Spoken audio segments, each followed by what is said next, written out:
fire up all across the fruited plains of the internet. Let's make sure that it's working before we get started. Just have to confirm a couple quick things here. I know it's kind of annoying. Believe me, I do. But let's make sure it's rocking and rolling. YouTube always pops up this little screen. But it looks like we're there. So let's just press that button over there. Make sure we're good over here. And it looks like we're ready to rock and roll, so let's get started. Hello, my friends, and welcome back to yet another episode of Watching the Watchers Live. My name is Robert Gruler. I am a criminal defense attorney here at the R&R Law Group in the always beautiful and sunny Scottsdale, Arizona, where my team and I, over the course of many years, have represented thousands of good people facing criminal charges. And throughout our time in practice, we have seen a lot of problems with our justice system. I'm talking about misconduct involving the police. We've got prosecutors behaving poorly. We've got judges not particularly interested in a little thing called justice. And it all starts with the politicians, the people at the top, the ones who write the rules and pass the laws that they expect you and me to follow, but sometimes have a little bit of difficulty doing so themselves. That's why we started this show called Watching the Watchers, so that together with your help, we can shine that big, beautiful spotlight of accountability and transparency down upon our system with the hope of finding justice. And we're grateful that you are here and with us today because we've got a lot to get into. You may have noticed from the title that it's all Afghanistan. All day, all Afghanistan. I know there's other things going on in the news, but they're really not that interesting. I think the FBI lost one of their agents at the Capitol building. He was sort of going bananas. I know that Ron DeSantis is out there duking it out with the Biden administration. I know that Joe Biden is nationalizing education along with housing. And so we've got a lot of other issues, but today it's Afghanistan. And so if you look at the form, you're going to notice that we're talking about a couple different things, in particular, a couple different questions. In the first segment, we're going to take a look at that ABC interview that Joe Biden did yesterday. Only time this week in the middle of one of the biggest foreign diplomatic boondoggles that we've ever seen. He's only taking questions from the press with George Stephanopoulos. And so we got to take a look about what that interview was looking like and see whether we got any new information about how this entire catastrophe unfolded. So we're going to take a look at that. And Joe Biden has been very interestingly absent. And so he's also sort of checked out for the rest of the week. The weekend sounds like he's going back to Delaware. And so we're going to poke in and see what's going on with that.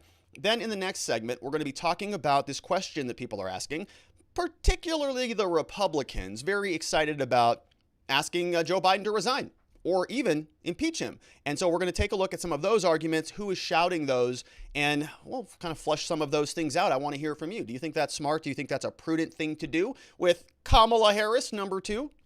We'll have to talk about it. So get those fingers ready on the keyboards for that segment, definitely. And then lastly, we sort of want to put this in context. Where does the Biden administration go from here? We know that world leaders are sort of reorienting. We know that China and different countries are interfacing now with the Taliban, who are in control of Afghanistan. And we also want to see maybe domestically how this might impact the politics. In particular, we've got to ask ourselves, how does this impact Kamala? Because she's number 2, she's next in line whenever Joe Biden resigns or is impeached or just decides he's not capable of doing the job anymore.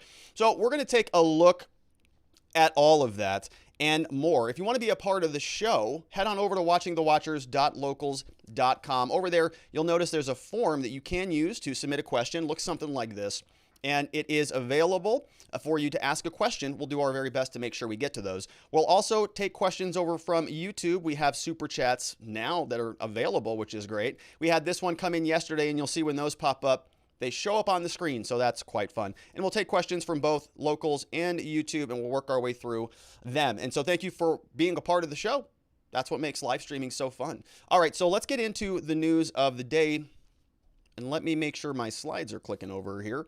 Joe Biden finally gets some questions asked and answered in an interview with George Stephanopoulos over on ABC. Now, the full interview has not been released. We just got a snippet, a couple sound bites from Joe Biden and George yesterday. And so we're going to go through this. The full release that came out from ABC was only about 1 minute and 30 seconds. And so we're going to go through, I've got it clipped up, and we're going to just see what Joe has to say about this. Remember, for a little bit of context, Joe Biden was not really in D.C. when Afghanistan started to crumble. He was over at Camp David and was there for a long period of time before somebody pulled the cattle prod out and said, hey, Joe, your foreign policy seems to be on fire. Need to go back to the White House and give a speech. So, of course, they did that. They flew right back to the White House. Joe Biden came out, talked for 18 minutes, did an about face, turned right around, made a beeline for the door to make sure that the press couldn't get to him.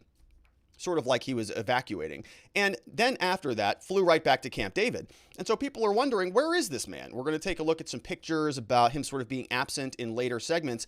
But finally, he's here. Finally, we're starting to hear from the commander-in-chief, the man who's got 40-something years of experience, the man who was brought on to Barack Obama's campaign because of his foreign policy experience. Remember, Obama didn't have much of that. And so Joe Biden was going to come and bolster the ticket to provide and lend them a little bit of credibility. So this man has been wrecking the world for 40 years. Certainly, he would have some good advice. Let's see what he has to say about this. So we're going to check in with some clips, and then we're going to see where Joe Biden is going to be for the next 3 or 4 days. So let's get into it. The first clip I want to start with is from George Stephanopoulos from this interview on ABC last night.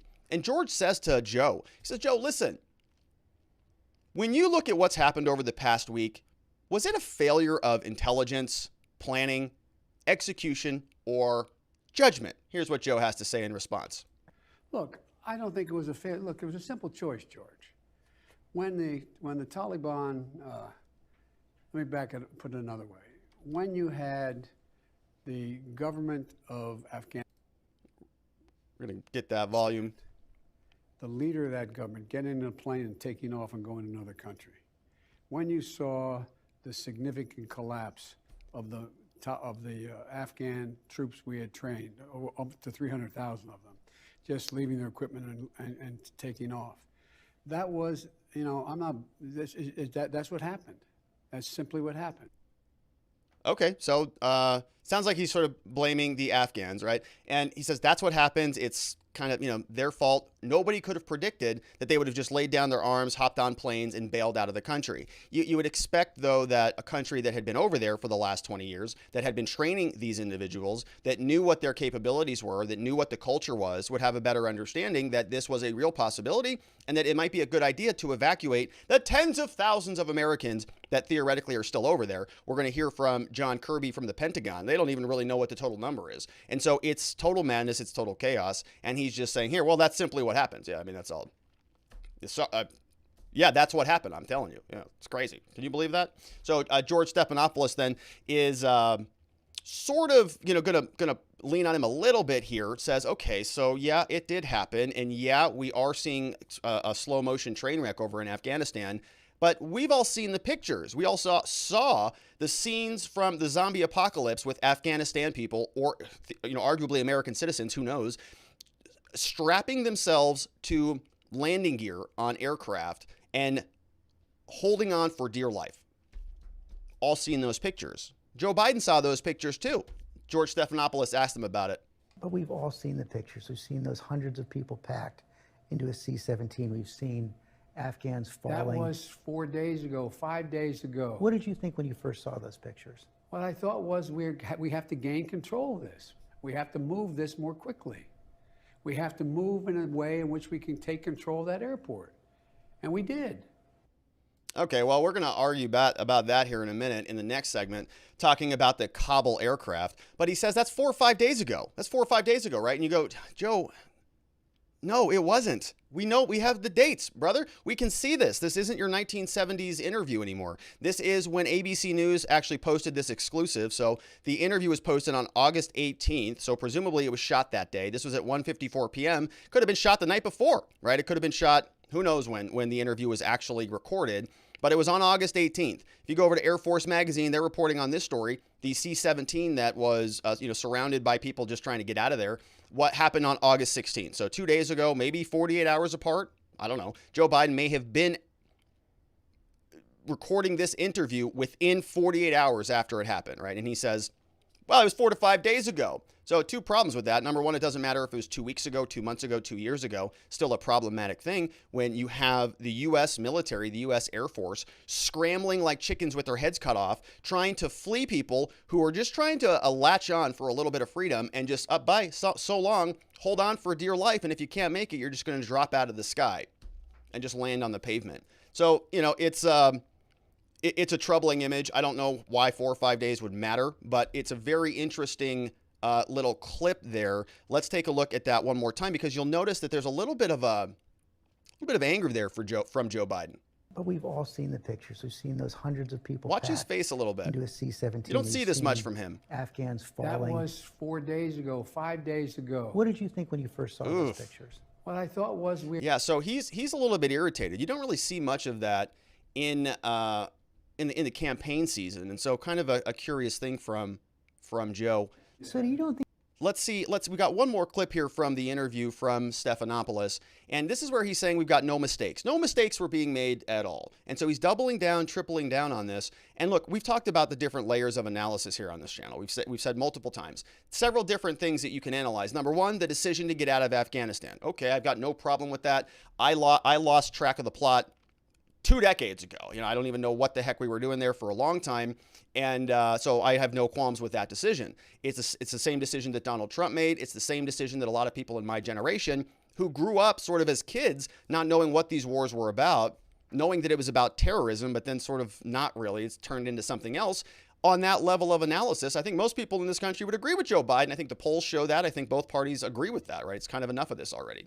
That's fine. On that level of analysis, you can say, all right, that decision alone was okay. On the next level of analysis, you can say, well, the method of getting out of the country is also something that can be analyzed and critiqued. And remember, we're doing this because we're a nation. We want to have a good country. We want to have a country that doesn't do these things around the world. Some people are out here just like, oh, it's fun to spike on Joe Biden. That is true. I do enjoy that as well. But it's something deeper than that. We need to do an analysis and ask ourselves, what are we going to get out of this whole thing? We have lives, we have dead people, dead women and children, people dropping out of the skies as a result of the United States being involved in this. The question is, what do we want out of it? What's our ROI? Currently, it's in the far, far negatives. Trillions of dollars, thousands of lives lost, if not tens of thousands, if you include the victims of the war. So what do we talk about? How do we analyze it? Well, so we say, well, the decision to withdraw independently can be reviewed. But second to that, how about the method of the withdrawal that a lot of people have problems about? But even then, you could say, all right, look, bad things happen. These are the Afghanistan people. Nobody knows how they're going to respond. We thought that they'd be more competent. They're not. Anybody can make that mistake. Anybody, even myself, can say, all right, look, it is, right? Nobody's been able to get a handle on this part of the world for as long as I know history goes back, as far as I can tell. So you might even give him a little bit of pass on that. You might say, all right, look, the generals just got totally blindsided. I think they're incompetent, probably should resign just because of the shame that should be brought upon them. But they're not. And you might even, if you're going to look at this in a light most favorable to them, you'd say, okay, well, yeah, I mean, S happens, right? It happens sometimes. And we can all understand that. We've all thought that we've been prepared for something, walked into a presentation or an environment, get ready for your game, and you think you're prepared and the rug is pulled out from under you. We've all been there. Could happen to a country too. Shouldn't, but it could. And even then, you can be a little bit beneficial to Joe Biden and these guys. But on the third level of analysis, that's where we're talking about the leadership. That's the response to the problem. You have a plan, it doesn't go correctly. You have a problem now, understandable. Leadership in response to the problem is pretty critical. It's pretty key. That's why we have a president, somebody who can guide you through the rough waters when they come up, and acknowledge their mistakes and acknowledge that they have a plan to make this thing go better. That's not what we got out of Joe Biden. He's basically saying we've already taken control of the airport because it happened 4 to 5 days ago. Not the case at all.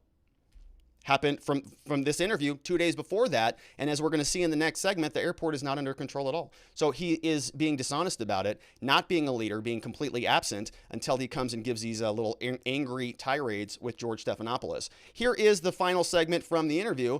The only video that we've got before we take a look at the transcript. Here is Joe Biden now saying that, well, no mistakes were going to be made. There was always going to be chaos. This was always factored into the decision. So you don't think this could have been handled, this actually could have been handled better in any way? No mistakes? No, I don't think it could have been handled in a way that we're going to go back in hindsight and look, but the idea that somehow there's a way to have gotten out without chaos ensuing, I don't know how that happens. I don't know how that happened. So for you, that was always priced into the decision? Yes. Oh my gosh. That's rough. Oh, that's bad. So that's Joe Biden out there. because there's video of him saying the opposite of that about 40 days ago. So that's going to be problematic. And I'm going to pull all those clips. I've got a number of different clips of Joe Biden.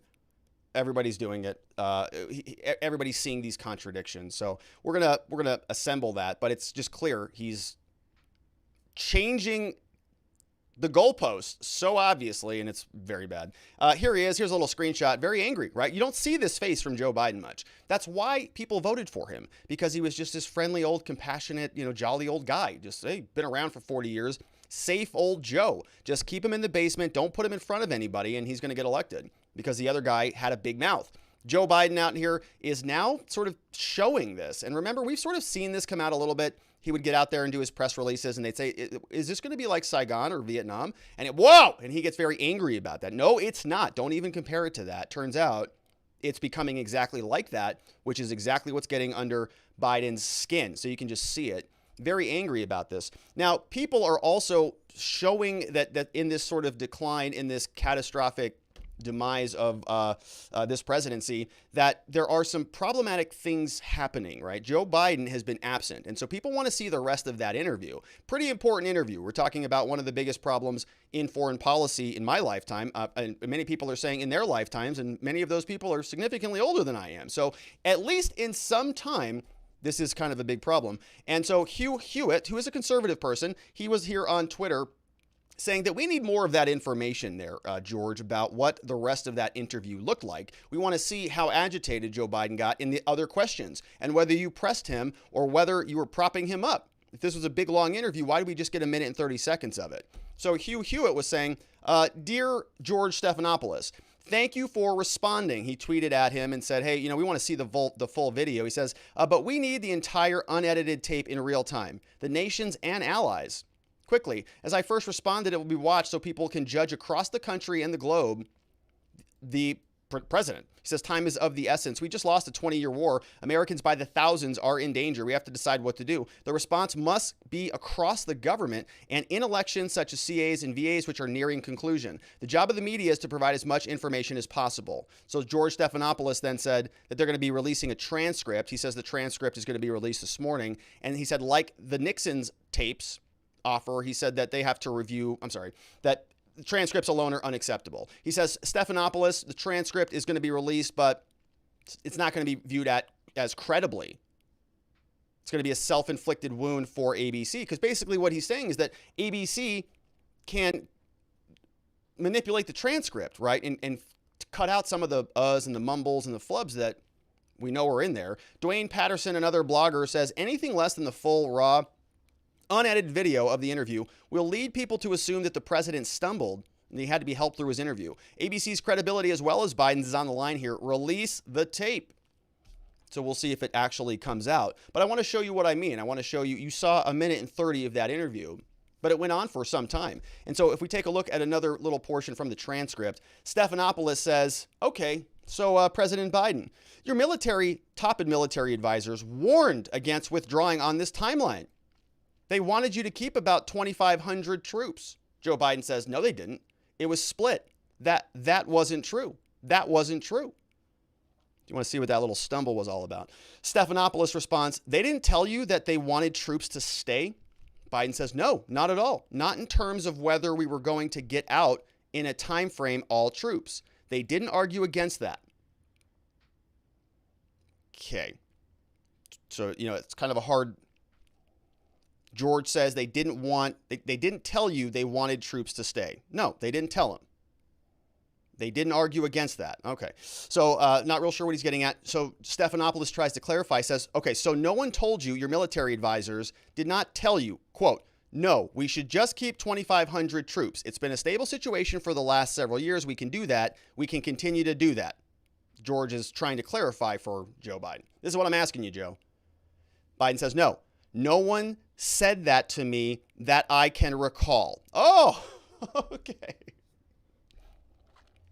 Joe Biden can't recall whether his military generals mentioned to keep 2,500 troops in Afghanistan, which is, a common thing. Sometimes I forget where I put my keys, and it's hard for me to recall that as well. So, if you're the president, I guess you just kind of forget where you should keep 2,500 troops, kind of forget what the countries look like: Syria, Libya, Afghanistan, Iraq. It's very confusing, as we're going to see here. So, okay, not that he can't recall whether his military generals asked him about one of the most important military blunders in history. That's good. Look, George, Biden says, the reason why it's been stable for a year is because the last president said, we're leaving. Here's a deal I want to make with you, Taliban. So he's blaming Trump. He says, we're agreeing to leave if you agree not to attack us between now and May 1st. So then he goes back off and starts spinning against Donald Trump again, which is, again, nonsense, right? Because Joe Biden has said multiple times that this is what he wants to do. And so if he wants to do it, then what is he trying to do if he's in agreement with Trump? Because Trump also wanted to do it. Well, in that case, now what he's trying to do is not undermine that first level of analysis that we talked about, which was the decision to leave. Joe Biden's trying to shift it over to the methodology, and that Donald Trump's methodology is what caused the problems, which again is nonsense, because you can refute that as well by saying, yeah, but Joe, you just told us in July that it was all going to be candles and unicorns and birthday cakes and rainbows. Didn't work out that way. So you've got no obligation to continue a bad policy from Donald Trump. You've gotten rid of many other of them, including what you did on the border. So it's all nonsense. They're just trying to pass the buck, but we're not going to let them do that, which is why we're going to continue to talk about it here. So we've got another transcript here. Now, again, you're going to see a lot of flubs here. And so why don't we have the video of this? This is where you start to see some serious cognitive decline. Not a medical doctor, just somebody speculating about it. But I'd love to see the video of this. This is ABC News with George Stephanopoulos. Stephanopoulos says, hey, Joe, I think a lot of Americans and even a lot of veterans who served in Afghanistan agree with you on the big strategic picture. They believe we had to get out. But I wonder how you respond to Army Special Forces officer Javier McKay. He did 7 tours, shot twice. He agrees with you. He says, we have to cut our losses in Afghanistan. But he adds, I just wish we would have left with honor. Biden says, don't have the video of this because ABC hasn't released it. Biden says, look, that's like a skin my deceased son bow. And it says a skin, if you're listening, ASKIN'. That's like a skin my deceased son Bo, who spent 6 months in Kosovo and a year in Iraq as a Navy captain and then major. I mean, as an Army major. And, I'm sure he had regrets coming out of Afghanistan. Out of Iraq. He can't even get the branch and the country right and the rank. From a Navy captain to an Army major, from Kosovo to, oh my goodness. That's the president. Talking about his son. He goes on, Joe says, he had regrets to how it's going. But the idea that, what's the alternative? The alternative is why we are staying in Afghanistan, ? Why are we there, ? Don't you think that the one who's most disappointed in getting us out, Russia and China, they'd love to continue to have to, boom, Stephanopoulos cuts him off. Says, so you don't think you could have handled this? Exit could have been handled better in any way, no mistakes. That's the clip that we pick up with. And Joe Biden says, no, I don't think we could have handled it in a way that we're going to go back in hindsight and look, but the idea that somehow there's a way that we could have gotten out without chaos ensuing, I don't know how that happens. I don't know how that happened. All right. Oh my gosh. It's bad. It's pretty bad. And I want to know specifically here what happened here. Why did George Stephanopoulos cut him off? Because I want to know what he's saying here. Don't you think that the one, who's most disappointed in us getting out, Russia and China? They'd love us to continue to have to what? What, to be bogged down there? I think that's his talking point on that. Well, Russia's already communicating with the Taliban. We're going to see that in the third segment. We've already got China, who's also already reached out to the Taliban. So I don't. Oh, he's saying they're disappointed. I think they might be very, very happy about it because they've got a new trading partner over there, the Taliban. The U.S. is not there anymore. So why are they disappointed that we're out? I think that they're very pleased that we're out because now they can control that region. So again, Joe Biden, I think, is just totally off the rocker on this. Other people are noticing that this is a problem. This is a concern. We have Alex Wickham over here on Twitter. He's the editor of Politico London. And then foreign media is actually doing good work on this, where a lot of our media is not. 2 remarkable lines in today's paper. So this guy's assembling 2 different documents from the UK media says UK military left in the dark by the US about timings and pace of their withdrawal. UK official confirms this. So apparently the Biden people just had nothing to do with the UK. Biden ignored Boris Johnson's attempts to speak on the phone for 36 hours. Let's take a look at these two lines. Astonishing line number 1, according to Alex, says, Swinford reports that, quote, senior military commanders have also not been party to key discussions between the U.S. and the Taliban. So we're left in the dark about when they could be forced to pull out. Playbook can confirm this is correct. Government official says the U.S. did not communicate to the U.K. how it planned to withdraw, nor the pace of its withdrawal. The failure to work with a key ally goes some way to explaining the British anger toward the Biden administration over the last few days. So that's great. I thought that Joe Biden was going to return us to form, to the world stage. Goes over there at the G7 and scolds Boris Johnson. Hey, don't forget about that the president over there. Boris Johnson says, hey, dummy, I already mentioned his name. And now Joe Biden's like, oh, God, I forgot to invite the UK to the party, to the withdrawal party. I forgot totally. Sorry about that. Mr. President, Boris Johnson's on the phone. He's wondering why he didn't get an invite. Tell him I'm not here. Tell him I'm indisposed. I don't know. Make something up. My mom died. Joe, she's been dead for 65 years. Okay. Well, I need to go to Delaware for something. Send me to Camp David.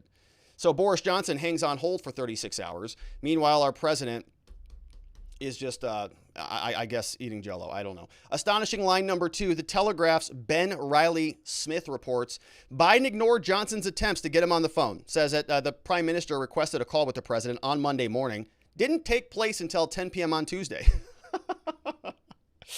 Which is pretty late for Joe. So they must have had to wake him up as the president went to ground and left his NATO allies in the dark.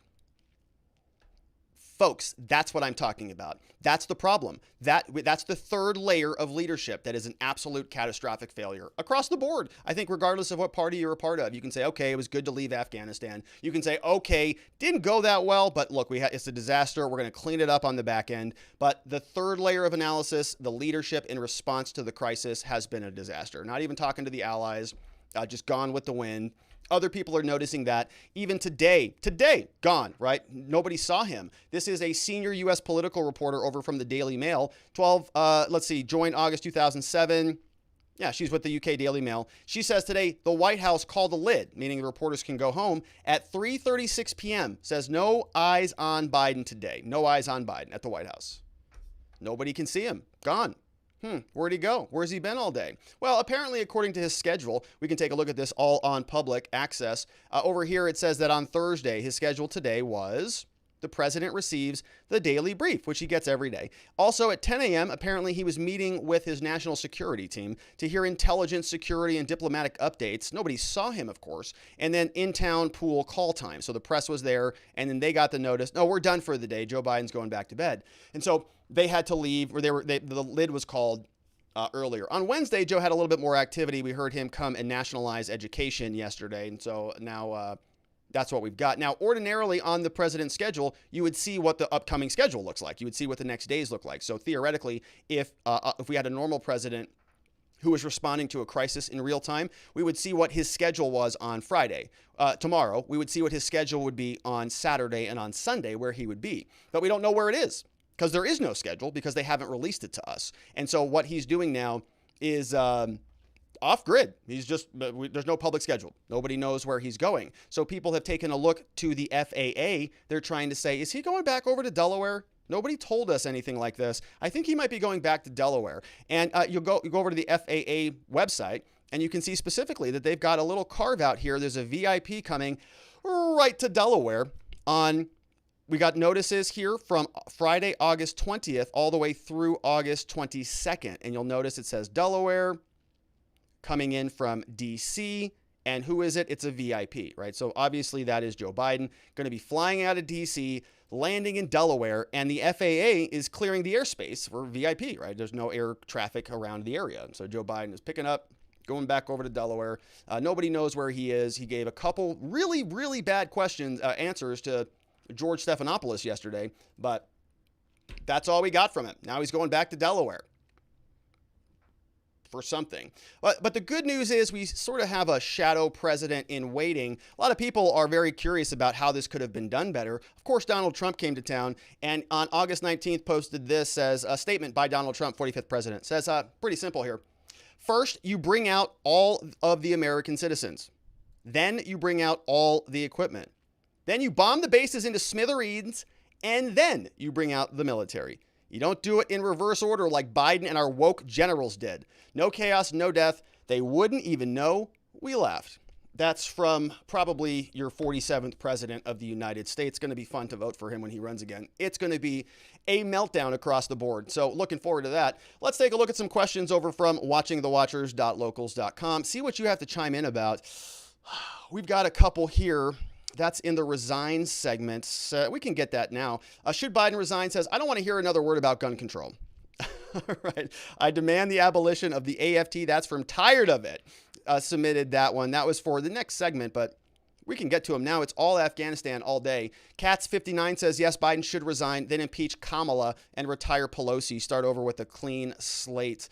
Yeah, we've got Sergeant Bob says on this one, is Biden okay? Says Sergeant Bob says, amidst all this, there can be no doubt that Red China is assessing when, if not if, to invade Taiwan. The U.S. government and the military is in such disarray that the time is opportune. I pray that this will not unfold, which is a great point, Sergeant Bob. China is already making moves, in my opinion. I'm already seeing headlines that they're already sort of flexing with their military because they know. And President Xi from China has said this pretty unequivocally, that Taiwan is going to be reunified. And I think they set a timeline within the decade. Now is a pretty good time to take full advantage when the U.S. has its hands full with Biden's debacle. Tim Flynn is here, says, are you seeing anything about actual evacuation activity at the embassy, airport, or anywhere? Seems like the plan is diplomacy and humanitarian virtue signaling in support of women and children. But aren't there Americans still there that need to get out? Yeah, we are going to get back into that, Tim Flynn. That's going to be in the next segment. I think that one is the next segment. Yeah, I think that's the next segment. We're talking about the airport and the evacuation. We do have some numbers, but it is very chaotic. I don't think really anybody knows what's going on. The White House is trying to frame that they do, but I'm not so sure. We have Deadmau5 says, never underestimate Joe Biden's ability to F things up. Former President Derek Obama. Yeah, and I think that's actually a real quote from Obama over there. Sharon Quidney says, I think the whole Biden fiasco was orchestrated from the get-go. I think he was chosen because he had been slipping into dementia for some time. He was picked so that the great dream of the wokesters could come true. A woman of color as president. I wonder how Kamala and Cackler will go down with everybody. That's from Sharon Quidney. Yeah, good to see you, Sharon. Look, I don't know that you could plan something so incompetent. Like, you'd have to get the Taliban to be involved. I almost said the FBI to get involved. Jupa is here, says, after 18 years of service to this country, I feel completely betrayed by this administration and the higher echelons of the military. The utter incompetence and the blatant lies, not to mention the fact that we've left Americans and allies behind, disgusting. We should have kept a contingent of soldiers and logistics personnel in Afghanistan to support that country's military. I believe that would have been sufficient to keep the country from falling into Taliban control. The war has been over. We haven't lost a soldier in Afghanistan since January 2020, yet over 75,000 Afghan soldiers have died in the 7 to 10 years past. We have remained in God knows how many countries. Why not this one? This will have a ripple effect. The worst is yet to come. That's from Jupa. Man, thank you for that. 18 years of service. Thank you for that. And my goodness. Yeah, that's... I don't blame you. 18 years, right? 18 years. Maybe you went over there. Maybe you, I don't know, terrible. Thank you for sharing that with us. Good perspective. Want to know says, can the world indict Biden on a humanitarian crime? Because if other countries have to go rescue their people, they have to use USA material, puts them in more harm. Taliban flying helicopters and the contractors are still there to teach them. I don't know how the World Criminal Court works, but they're not going to do anything about any of this. And how could they, right? They don't really have any jurisdiction. Maybe they do, but not over a U.S. president. Osak says, hey, Rob, I thought American policy was that we don't negotiate with terrorists, yet here we are begging and working with the Taliban. What's going on? Well, they have about 10,000 hostages over there. Maybe. Could be significantly more than that. Could be slightly less than that. But that's really what this boils down to, right? There are 10,000 or more Americans. So the U.S. is not in a real good bargaining position, are they? Are we? Sharon Quidney says, and Biden's response regarding the images of people falling to their deaths that it was 4 to 5 days ago is either a display of callousness that could only be rivaled by a second in command, or it's a total lapse of awareness. Yeah, I honestly think that most of these people, the folksy old go-lucky, I'm just a friendly old guy, is all baloney, right? These people are mostly egomaniac, sociopaths, whatever you want to call it. DG McBride is here regarding the flash of anger by Biden. Not unusual with someone of his age experiencing cognitive decline. I harbor no ill will towards the president, but it's time to have a rational conversation about whether we can continue this charade and ignore his cognitive decline. I saw that too, DG McBride. I saw that flash, right? He comes out, that was 4 to 5 days ago. And it wasn't even that, right? It wasn't even like rational anger. It was just anger based on his own delusions, which is scary because he's the president. Tim Flynn says, nobody has called to ask me, but I would say put the Marines in charge of the whole evacuation issue. They'll get it done. I think that's probably a pretty prudent decision to be made, but are they going to do that? No. And the other concern is, well, what if the Taliban just starts to go bananas and starts, executing people? Then you have a very, very problematic situation, which is why it's important to always have leverage, especially when you're dealing with the Taliban, isn't it? Peely Wally says, Joe Biden is losing his way mentally more and more each week. He reminds me of my grandfather who had Alzheimer's, the way he angered in the video. My grandfather never sniffed young girls' hair, though, unlike Joe. Well, I think Joe was doing that pre-dementia. That's not a dementia thing. That's just Joe. That's Joe when he was lucid. So, hey, I'm feeling pretty good today. Let's go smell some hair. Joe is a lying idiot. That's from Screw Joe Biden. Let's see.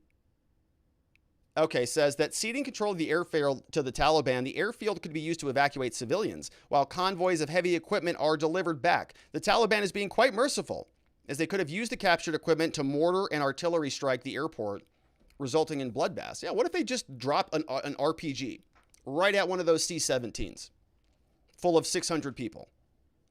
They have a lot of cards in this hand, don't they? Aircraft Mech says, we have a minimum age for presidents. How about a maximum? At this point, I'd rather have Ozzy Osbourne. At least it'd be entertaining, and we'd get some good music out of it. We have a couple here. Let's see. The Taliban is here. It says, hey, Robert, have you seen us trolling Joe Biden on Facebook? Here are some pictures.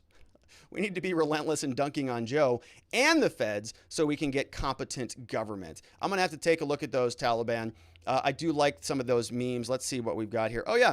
We saw this one previously. Someone hacked the Wilmington billboard system, and so they put Joe's a Saigon moment here on screen while he's eating ice cream, which is very appropriate. Very, very appropriate. Thanks, Taliban. That's a good one. Keep it up. We have Bumma Lickett says, are the Afghans we bring stateside all vetted? Trojan horse alert. Good question, Bumma Lickett. We're going to take a look at that on the last segment when we talk about what comes next. We have Hand of Nod. Hand of Nod. Is that from Command and Conquer? Oh, I hope so. Scott Horton, a libertarian, explained that bin Laden attached in retribution for particular offenses. Afghanistan was a trap. Iraq was a bonus. I find this disturbingly probable. Interesting. That we are existing Afghanistan poorly is still much better than endlessly staying. Further, Biden is mildly right to allude to the ceasefire. Rhino types are arrogant to claim remaining would be low cost. The trick now is to not re-enter another costly misadventure. Yeah, interesting. Good question there, Hand of Nod. Good comment. Good. I like that perspective. It's a different perspective, and I think that's astute. The Taliban says we're trolling Joe and Barack. So much footage of the Obama birthday party. I'll have to look those up later, Taliban. Want to know says, is this also China can get rare earth minerals worth 1 to 3 trillion? I don't know. Maybe. That's why they're going over there. Leafy Bug is in the house, says Biden's deteriorating cognitive state has been obvious since at least 2019. Just look at the massive difference between his ability to deliver a speech late in the Obama administration and any of his public speaking performances during the Democratic primaries. When his obvious mental decline was pointed out, they all shouted, it's only a stutter. He's had it since his childhood. Where are those people now? Yeah, it's a good question. They've been pretty quiet these last few days, haven't they? Thank you for that, Leafy Bug. I know. It's just a stutter. No, it's not. He's screaming at George Stephanopoulos about facts that didn't happen.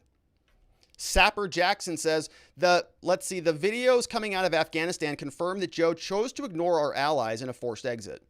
Couldn't imagine a worse light on the American military than I'm currently serving. I'm currently serving. Lloyd Austin says, we don't have the capability to get people out of Afghanistan. That's complete BS. It's time to G.I. Joe up and go get those people. Every American and U.S. partner deserves to come. The alternative is death to the Taliban. Watch the Fox interview with Marcus Luttrell, lone survivor. He said it perfectly. That's from Sapper Jackson. Thank you for that, Sapper. Yeah, I think it's hard to disagree with that. I've said it before. It's if you break it, you buy it. You made the mess, you got to clean it up. And we've got a lot of Americans over there. I don't know how to do it, but I know that these current morons in charge probably not going to figure it out. Soul Viking is here, says, not any quantity of bronzer can change his failing mental status, pathetic and elder abuse. Yeah, he did look different, right? And did you notice that the lighting was also a little bit bad on that? I forgot to mention that. It was kind of dark and shadowy. It wasn't Joe Biden as, savior of America. I was like, oh, it was kind of bad. Kind of a bad situation. So you can see what's happening. Sergeant Bob says, we need a leader, love him or hate him or in between. We know who that is. And it's pretty simple. The Taliban says, can't have Kamala in I can't read that. Taliban, that's inappropriate. Sharon Quidney says, I think the notion of getting Biden out of office could be a good strategy. Kamala, the cackler, would be in charge and the disaster would be so blatant she's pretty unpopular. There could be a subsequent push to oust her in favor of Pelosi. That would be an unparalleled grotesquerie. At that point, you could look for a push to put them someone really great as a Republican speaker, push for blanket impeachment of the whole lot of them. That is if there is a free and fair election in 22, which I doubt. We could have seen the last of those. That is from Sharon. Sharon, you are a serious strategery person. I can see that. You're moving the chess pieces around. And I like how you think. It's probably a long shot that any of that happens, but I think more likely what happens is they paper over this thing and they continue to limp Joe along. But he could probably get away with resigning right now too. All right, let's see. We got some other questions. Speech Unleashed says, why hasn't Biden had his mental capability tested yet? They did it for Trump for less. They opened up congressional commissions and stuff over a phone call with the Russians. That was pretty much perfectly fine. And impeached him over that for a phone call between Ambassador Viselyak. The whole thing's a joke. Kenny 1B, Kenny 1B. Peely Wally says, Joe Biden was a clown, and because of the way he was gently treated during the election push, he thinks he can get away with it now. The media is massively to blame for how he is. What did the media expect with that massive cover-up during the election? Now the media is swinging against him. Joe must be terrified and confused. I think you're right about that. A few more here. Let's see. We've got Eddie Oliver, the eclectic prophet, gives us some timeline. Says, in 1919, British withdrawals from Afghanistan sets up the Indian border. Still in place today. 1989, Russia withdraws from Afghanistan, props up the government they installed until they got out. 2021, Joe Biden fails miserably withdrawing from Afghanistan, but instead attacks governors refusing mask mandates and acknowledges he is a huge fan of ice cream. Yeah, pretty momentous year for Joe Biden. He wanted to be a president with a legacy. That's why he's spending trillions of dollars. But now he's going to have a pretty bad one, as he well deserves. Tim Flim says, sometimes I forget my keys. Sometimes I forget to bring home Americans from hostile countries. Normal stuff. Yeah, I mean, look, it happens. You just forget. Oh, are there 10,000 Americans over there? You're kidding. Again, Joe, we've told you like 3 times. The Americans are in Afghanistan. Anytime you start looking for the Americans, they're there. They're in Afghanistan. And you forgot again? And the DOD is just like, oh, okay, well, guess we'll just get out of there. Osak says, Rob, with everything happening from COVID mandates, audits across the board, amendment violations, policy worldwide that weaken the U.S., give other countries more power, what does the rule of law kick in? Like treason, extortion, 100 other laws could apply. People think they're above the law. By the way, still no answer why there was a shortage on lumber and rope recently. I don't know about the lumber and rope, but everything's basically inflated. There's nothing anywhere really that is going to, I think, solve a lot of these supply chain problems. We're seeing them come up. We're seeing shipping rates now. If you look at the metrics on shipping costs of shipping goods from China to the United States and all around the world, those are going up exponentially. That's all going to trickle into the cost of your goods.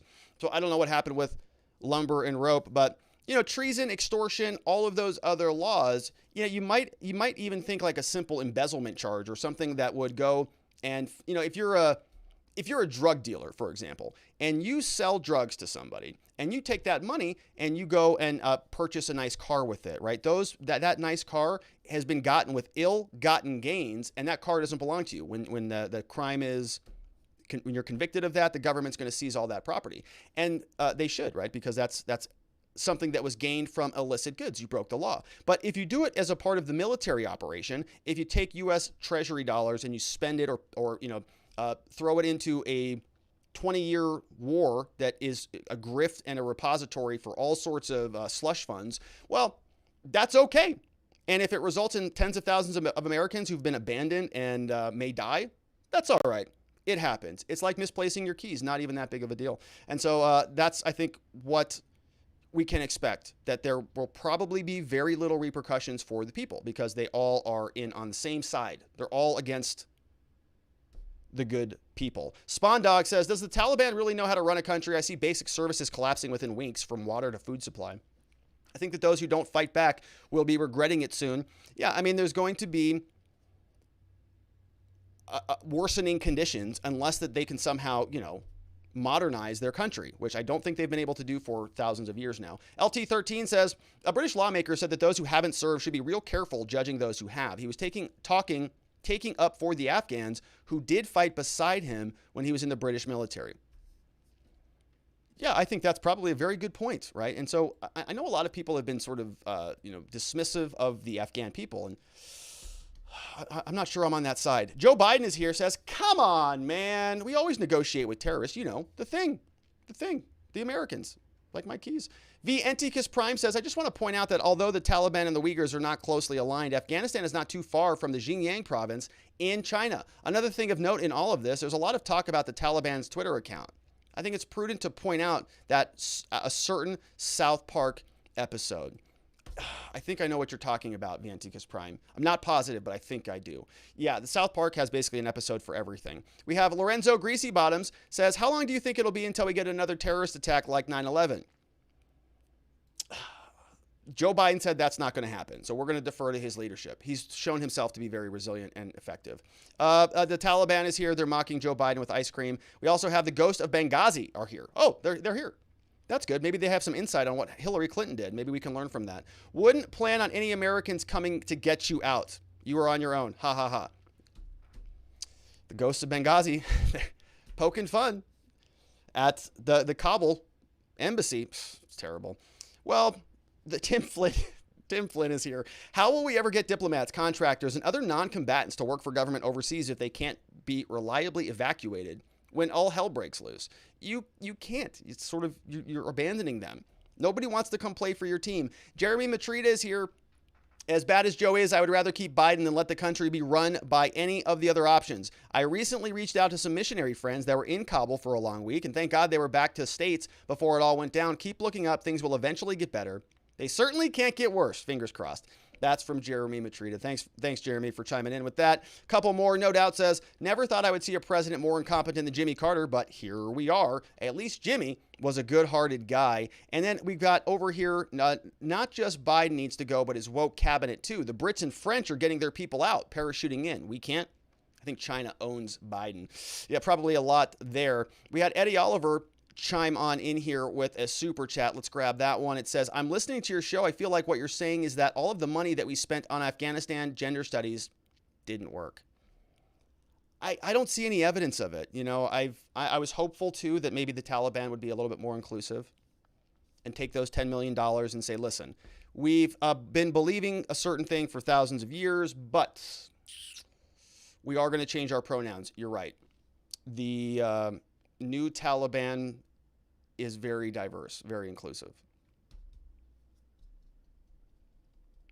For $10 million or however much it costs. Okay, my gosh. We got Vegas Smooch over here says, Secretary Blinken canceled Contingency and Crisis Response Bureau in June 21, which Trump set up.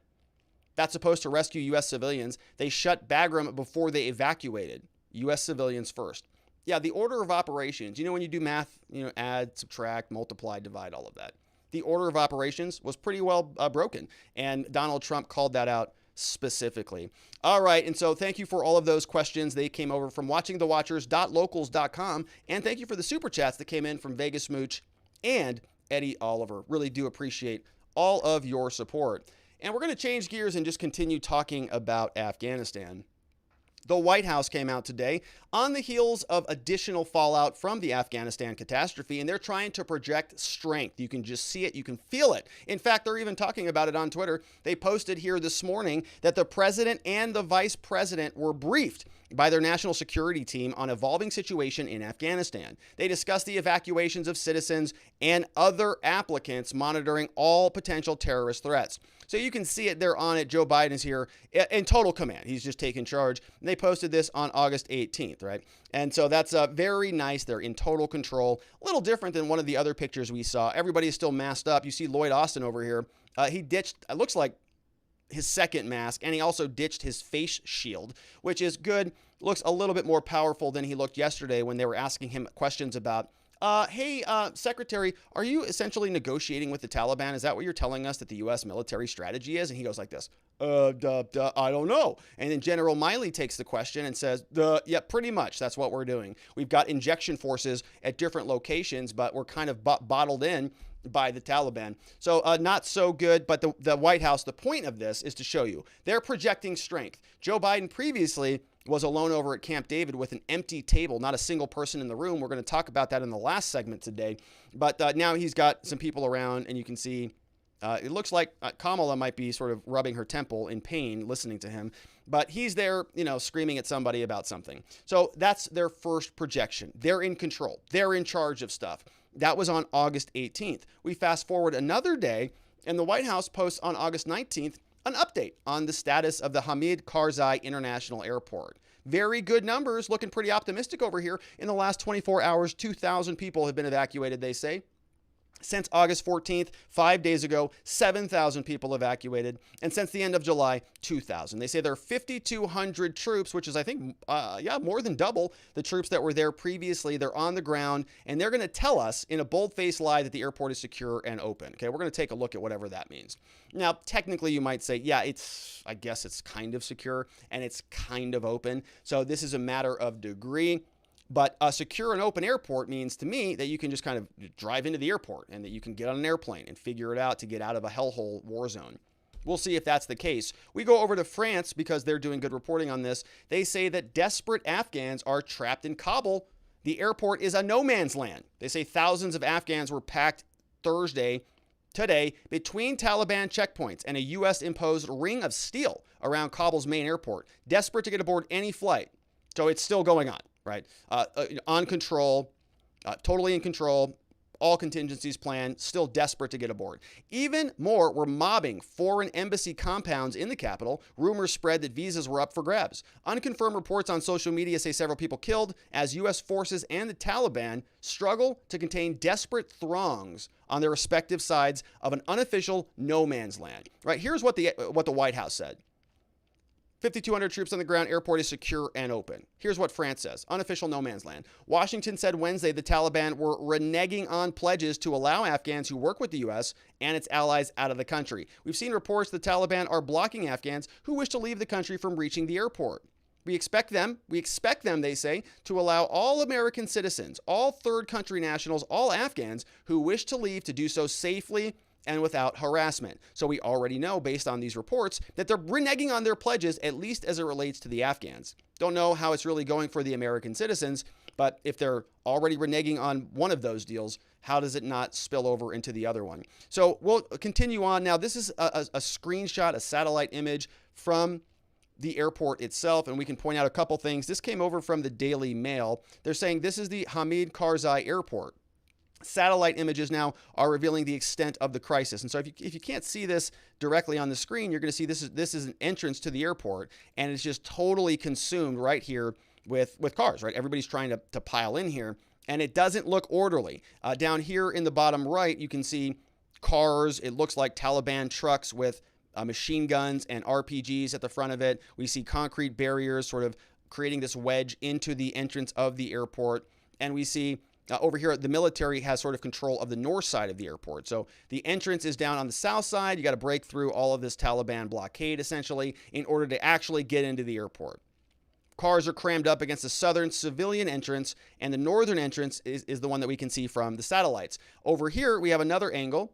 So evacuees, the Daily Mail tells us that now we have a satellite image. We see crowds gathered at the military north side, and so there's a lot of gunfire going on up here. We've got evacuees must pass through 5 checkpoints at the civilian south side under barrels of Taliban gunmen. Taliban fighters on patrol along of the main roads to the airport, and so everybody's sort of funneling in this direction down this main road, which is going to send them right into the airport, where we're going to see it kind of looks like this. Looks like a stinking war zone, doesn't it? Because it is. It's not, guns. It's not sunshine and roses over there. We have U.S. soldiers guard the airport. They're laying on the ground with, their weapons. Humvees are all just scattered around. So you see this hard line drawn in the sand. It looks like these are just the hordes of the other people who might be trying to go onto the runways like we saw previously.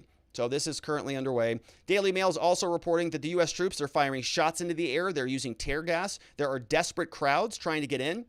5th day, Taliban are blocking Westerners now from reaching flights, and Afghan mothers are giving their babies to soldiers. Babies! Footage taken last night showed stun grenades flashing around all the crowds. Expats tried to get through the gates at the military entrance, said shots were fired by the Western troops. Crowds of 50,000 desperate locals.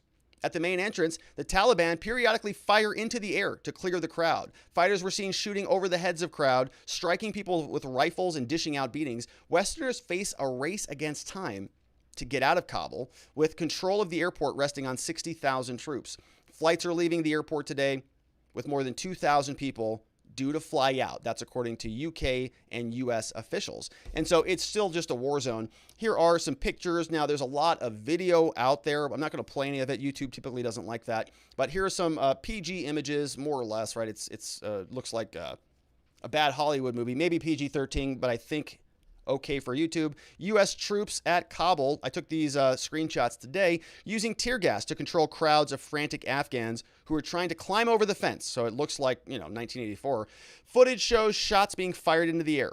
Over here, we've got Taliban gunmen opening fire on a crowd. Westerners and visa holders say they cannot get inside because of huge crowds and terrified locals. And this makes sense based on what we talked about yesterday. The U.S. Embassy out of Kabul specifically said, we can't secure your safety to the airport. So good luck. Don't leave, but time is running out. Don't leave your residence or wherever you're holed up for the moment until you get an official notice from the embassy to come. But also, when you come, we can't protect you. And also, you better come quickly because we're out of here August 31st, and we've made no commitments that we're going to stay anytime after that. So you better hurry. Also, it's a first come, first served basis, and there's thousands of local Afghanistani who are out there also trying to get aboard. So good luck. U.S. government planned for every contingency, had the whole thing figured out. And no mistakes even were made. So I would double down again. We priced all of this into the equation. Joe Biden just said that in the last segment in case you missed it. No, we priced it all into it. And basically what we expected. All right. So that's what we've got. We've got now troops, people just throwing stuff over the fence. We've got Taliban soldiers firing over the heads of people. Here's another scene. Troops fired gunshots, let off stun grenades. See, again, a lot of tear gas and barbed wire all over the place. Here's a scene. A baby is thrown over a barbed wire fence and presumably made it. I'm going to show you what that scene looks like. But you can see this is what people are having to get through, right? This is some person here who has a child that's going to be going over the fence, as we can see here. And some soldiers, U.S. soldiers, grab the kid. People are trying to scramble to get out of the country. Tens of thousands of Afghans who don't want to be ruled by the Taliban. Little girl, U.S. soldiers pick her up. Here's another one from a British soldier, carries an Afghan girl away from crowds as the gate. Defense Secretary Ben Wallace urged people to not pass their children to troops. They will not get seats on flights out. I mean, I don't even know what to say about that, but it's just heartbreaking. People just throw in their, here, take my kid. I can't get out of here. I'm going to get killed and murdered, but take my kid. Okay, that's what the U.S. incompetent government has done. Very nice. So a lot of flights are going out of there. Defense One is reporting that The planes actually might not even be full. More seats than passengers, paperwork, and the Taliban slow the Afghanistan evacuation, but the pace is picking up, they say. Some 6,000 will soon board planes, according to a State Department spokesperson. Evacuations are starting to normalize, but with the stark reality that U.S. movements, including any troop extension past August 31st, now must be negotiated with the Taliban, the Pentagon said. So now we're going to have to negotiate. If we can't get all of the Americans out of there, U.S. then has to negotiate with the Taliban, who now has whatever hostages remain. So the Taliban has no real strong incentive to get people to the airport and out of there. If it's just a slow motion, slow bleed, death by 1,000 cuts, oh well, August 31st came. America, you're in violation of your agreement that the Biden administration negotiated with us. And now we are setting terms. We're setting terms with you as a legitimate entity on the world stage. And if you don't give us anything that we ask for, well, that's all right. We've got 10,000 Americans or whatever's left, 5,000, 2,000, 100, 1 that we're going to keep as a hostage. And where does that go? Not too good, does it? Not anywhere too good. Now, so a lot of our elected officials are recognizing this. Josh Hawley, now the Republicans are all calling for Joe Biden's resignation. Here is Josh Hawley says, this is the worst foreign policy debacle since Vietnam. Due to Joe Biden, he has lost the confidence of the American people and the ability to lead. Biden's entire defense and foreign policy team must resign. There must be a full congressional inquiry, which I support. Totally support that. Said that yesterday. I think that if there was a real U.S. attorney's office, they would be investigating these as criminal charges. Where did all this money get laundered to? Who embezzled it all? Who authorized all of these agreements? Is there any connection between the two? This is stuff that should be investigated. Not little Johnny, who's 19, selling marijuana to somebody. War crimes, robbing of the American people for a fake facade of legitimacy that was supposed to be the Afghanistan government, which apparently it isn't. Congressman Tenney also says, in addition to a full congressional inquiry, which must happen immediately today, I'm reiterating calls for Biden to resign as well, following his unilateral, reckless retreat from Afghanistan. Says his mishandling of the crisis shatters all confidence in his ability to serve as our commander-in-chief. This is the president's most sacred responsibility, which it is. As Americans' lives hang in the balance, our president has been isolated from his advisors and asleep at the wheel. As the situation deteriorated, Biden only spent a few hours at the White House managing the crisis. Leadership, terrible. Until recently, he's not even spoken to a single world leader about the situation, even though our NATO allies have a robust presence in Afghanistan. Full investigation is needed, but even without this investigation, we can reach the conclusion that Biden is not up to the challenge. As our adversaries watch on, one can only imagine that they have determined that America is vulnerable right now. American people are at risk, and Biden should resign. Yeah, and we're seeing that. We're going to talk about that in the third segment. We're going to see what Russia's up to, what China's up to, and what Kamala's up to, who is also kind of an enemy of America. We have Rep. Chris Stewart here, says, as someone who served in the armed forces for 14 years, watching our military leaders express more concern about the, quote, existential threats of white rage and climate change than the combat mission they were responsible for feels nothing but tragic. And it's pathetic. It pains me to see a mistake of this magnitude, but I could not in good conscience witness this level of failure without demanding accountability. Both Secretary of Defense Austin and the chairman of the Joint Chiefs of Staff, General Miley, should acknowledge their failure and resign. Yeah, absolutely. Right. And probably immediately would be if they had any, integrity. Now they might say, well, we got to manage the crisis. No, you're not managing anything. You've told us you're done by August 31st. You've given the Taliban total control over the negotiations. They have 10,000 hostages, if not more than that. And so might be a good time to change course on this a little bit. Lance Gooden over here says 5 to 10,000 Americans. This is a representative. 5 to 10,000 Americans still stranded. Biden administration left them behind. Also is calling for resignations. And we have over here Marjorie Taylor Greene. She's going to be impeaching Biden again, which is just perfect. So she said that she's calling for the impeachment, said that Biden is losing the war in Afghanistan. She hopped on over to Bannon's War Room Pandemic. Bannon, though, is saying maybe Biden shouldn't be resigning at all. He said asking him to resign is a pretty big ask over something like this. So Let's take a look and see what you have to say about all of that. Over at watchingthewatchers.locals.com. Should Biden resign? What do you have to say about that? Let's take a look and see what we've got over on YouTube as well. We're going to pull these up and pick up where we left off from the last segment. Sapper Jackson is here. Says, can we talk about Stephen Colbert's liking Trump supporters to Taliban? Can we pay for any Republican to meet him in a boxing match? Those are so popular. Those are popular. And those can be very peaceful. Those can be very diplomatic, right? You just kind of, it's just a friendly boxing match. That's all. Sergeant Bob is here. Says, could the briefing really be a Saturday Night Live skit or one from Second City in Chicago? These events could not be for real. They're actually real. Yeah, they're really real. I think these people think that they're in a movie or something like that. Like they're, going to go out there and give that really powerful speech about diversity and inclusion and women's rights. And the Taliban are going to sit there and go, you're right. You know that thing we've been fighting for our whole lives that is sort of ingrained in our DNA, that's our core, that's our belief to the core, that we're willing to die for? We were wrong about that. We're going to use new pronouns now. And they're very happy about it. Honey, hey, sweetie, how was your day? What'd you do today? Well, I'm fighting for diversity with the Taliban. That's amazing. You're doing great work out there. Keep it up. Okay. We've got another one here. Joe Biden says, come on, man. That was 4 to 5 days ago. I know everything. That's going to be my new excuse for everything. Hey, why didn't you get that to me? Or, why are you late for this appointment? Well, it was 4 to 5 days ago.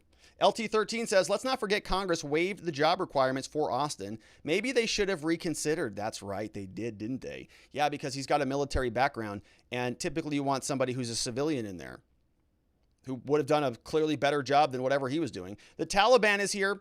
They're saying the airport is secure and open. What a joke. The airfield might just receive an artillery strike and the airspace might be contested with Stinger missiles, captured anti-air equipment. Thanks, Joe, for the opportunity to humiliate you. That's the Taliban. They're mean, man. They're not very polite.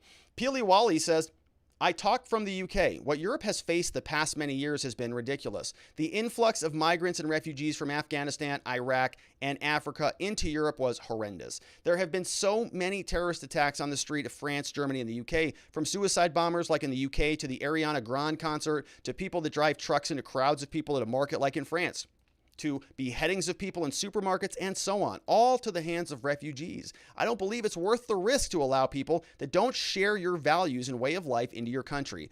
All you need to do is one bad egg slipping in, and it can cause so much heartache. These are scary times again for the West. Yeah, thank you for that, Peely Wally. Yeah, and look, they're doing that. We're going to talk about that in the next segment, where they're actually relocating many refugees directly into Texas, which is going to be the new Afghanistan. The Enticus Prime says, checkpoints for the Taliban in Afghanistan, checkpoints for vax cards in other countries. That's right. Checkpoints everywhere. Everywhere in the world, you get checked for something, except elections and the southern border. Everything else, yeah, you got to checkpoints with the Taliban, checkpoints for COVID, all sorts of stuff. We have Want to Know says, watch India Republic World TV on YouTube for R-rated videos. Shows everything. No young kids watch. Yeah, there are really bad videos. The stuff we've been showing here is just, PG-13 at worst, but it's not good. Speech Unleashed says, just an FYI, there are videos showing not all of the babies cleared the barbed wire. Ugh. Some got caught in it. By the way, we can take in illegal immigrant children at the southern border, but can't take them in when fleeing Afghanistan. The hypocrisy is overwhelming. Yeah. Speech. That's just terrible. All right. Deadmau5 says, I'll be there for bloodbath in 2022. I hope Congress jacks Biden up for the rest of his term. The founders designed gridlock for exactly this type of incompetence. You're right. Yeah. Yeah, it's bad. We have Nadarb says, if you have time, if not, no worries. This is important. Just something to lighten the mood. But if we are talking radical Islam and whatnot, prepare yourself for this 22-second clip. Let's see what we've got over here. This is over on Odyssey. By the way, we're on Odyssey. I think we got it. Okay, we can play this. I'm sure this is going to be good. Here it is.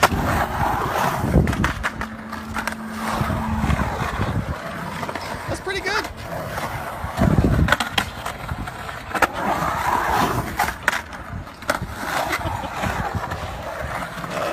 That's radical Islam. Oh, that's good. Yeah, that's pretty good. I mean, the Taliban, hey, they're in bumper cars. They are lifting weights. They're not doing much squats. They're having a good time over there. Meanwhile, our military is just grossly incompetent. They can't figure anything out. They're Americans trying to get home, and our people are just, I don't know. We've got Leafy Bug says, I think we need to be careful here. Remember the only time when Trump got any love from the corporate media and the deep states? It was when he bombed Syria. That's right. Yeah, look, I'll read this and then I'll go off on this. So why are these people all turning so viciously on Biden now? It's not because he botched up Afghanistan, which he did. It's because he's withdrawing from Afghanistan fully. No, quote, token force left behind, nothing. The perpetual war types will never forgive him for this unless he sends a bunch of troops back in to, quote, assist with the withdrawal and finds a reason to keep them there forever. Or if he starts a new war somewhere else, these are both live options for Biden's minders. The louder the criticism of the Afghan grows, the more likely it becomes that Biden goes down one of these paths as a show of strength. That would make things much worse than they are now. I'm not saying don't criticize Biden. I'm saying those who support withdrawal from Afghanistan, but not in this way, make sure your criticism of Biden is very distinct from the criticism of Biden that's now pouring forth from the forever warmongers. That is from Leafy Bug. Very, very, very nice comment there, Leafy Bug. And, you know, I sort of sense that as well. I see a lot of people in the media that even though I'm seeing other videos that are obviously horrific and tremendous, Speech Unleashed just said tremendously awful is what I meant, that you know, babies are not making it over the barbed wire. That's the type of stuff I'm talking about. Really problematic things are happening there, of course. But you'll also notice that a lot of the people who sort of benefit from war are all turning on Biden, right? The media loves a good war. They love to be in war. They want America to go to war. They've always been pro-war. It's very good for ratings. They get to show it all, you know, all day long. And every time that the U.S. has sort of pulled back from this, the media goes after that president. And I remember that distinctly with Donald Trump. And I'm noticing it right here. How is CNN just automatically flipping on Joe Biden? Why is that? And Clarissa Ward, she's doing an amazing job reporting there as a correspondent from CNN. No question about that. She's brave as hell to be there. But at the same time, when I was watching her, there are some times when she gets on there and you can tell she just ramps it up just a little bit. Right? Just a little bit. She doesn't need to, but she does. Now, that might be performative just because she's an anchor and a correspondent or whatever. But at the same time, there are some people that are latching onto this and they're going to take this image, you know, these awful images, and they're going to say, well, this justifies, you know, whatever. We should send a full permanent force back and we should never leave Afghanistan. And you're seeing a lot of people in America just say, well, we should send people back to go clean this thing up, right? Even I'm kind of on that train to some degree. So it is something to be cognizant of. I'm not sure that it justifies a decision, but you got to be cognizant of this. If people that you normally disagree with suddenly do an about face and you're in total agreement, you might want to question their motivations, because you know their motivations are pretty bad ordinarily. What caused the shift suddenly? Are they in sync with the three layers of analysis that we've talked about? We might agree on layer one, the decision to leave. We might agree on layer two, but maybe they disagree on layer one. Maybe they think that you should actually stay in Afghanistan. They're really not upset about the botching. They're really not upset about the leadership problem. They're really upset about the fact they were leaving in the first place, which I think is what Leafy Bug is getting at. It's a great comment, great observation. Glenn Greenwald is making that same argument, and I think it's a very good one to be cognizant of. Eric Trump says, my daddy can beat up hunters, daddy. I'm pretty sure, you know, a walk across the White House lawn is enough to take out Joe Biden. Radase says, I really worry what will happen if Puppet Biden resigns. We need a strong president. Will Kamala be strong?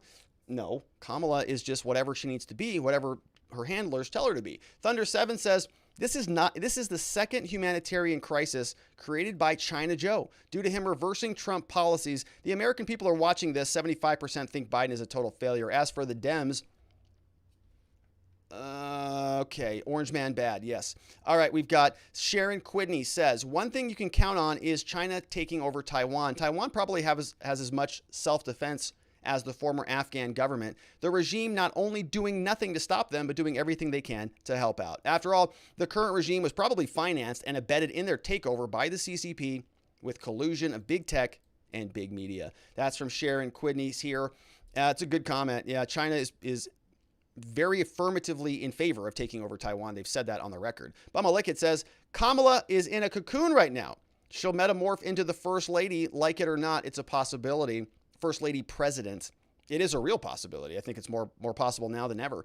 Doodle Doo just said, just found out that the British military has been sending in paratroopies into Kabul to locate, rescue their citizens, wherever they are, and get them out, which is a no-brainer. Meanwhile, Brett Baer on Fox News just interviewed Admiral Kirby, asked him why we aren't doing that, and he couldn't answer him.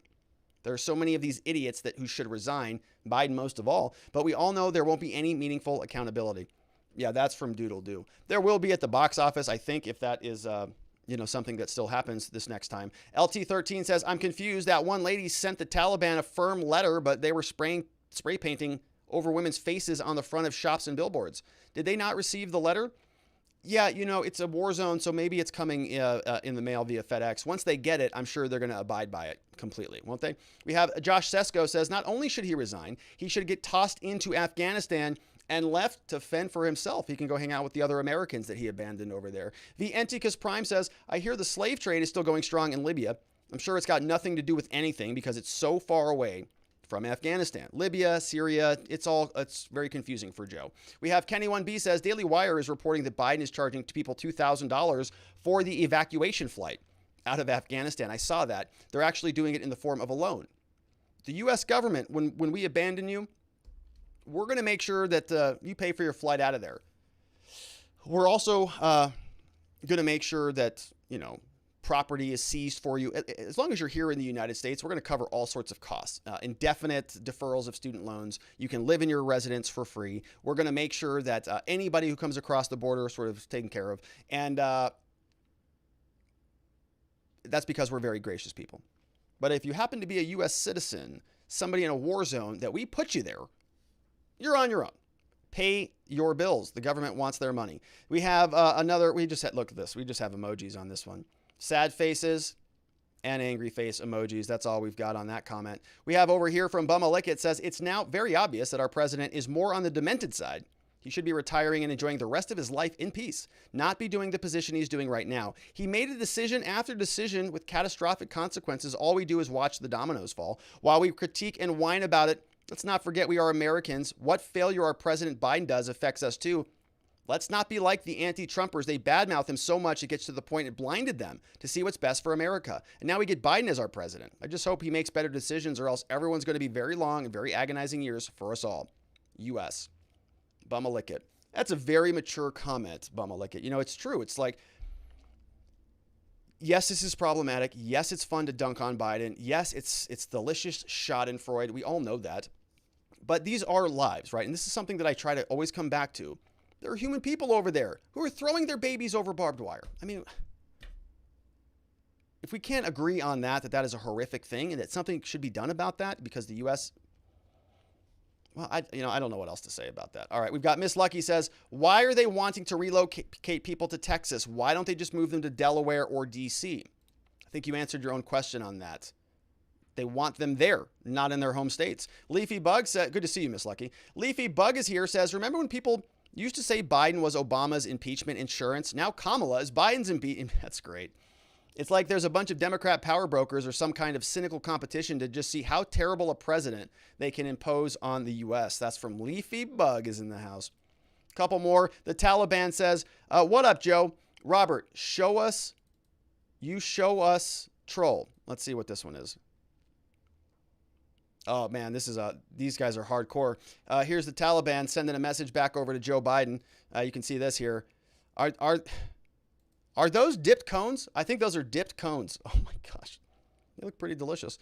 Okay, we got some other questions. That's the Taliban. They're having a great night. Kenny1B says, disagreeing with level 1 of analysis could be a consequence of level 2. One could argue that we shouldn't have left Afghanistan to avoid a quagmire and a bloodbath of a withdrawal.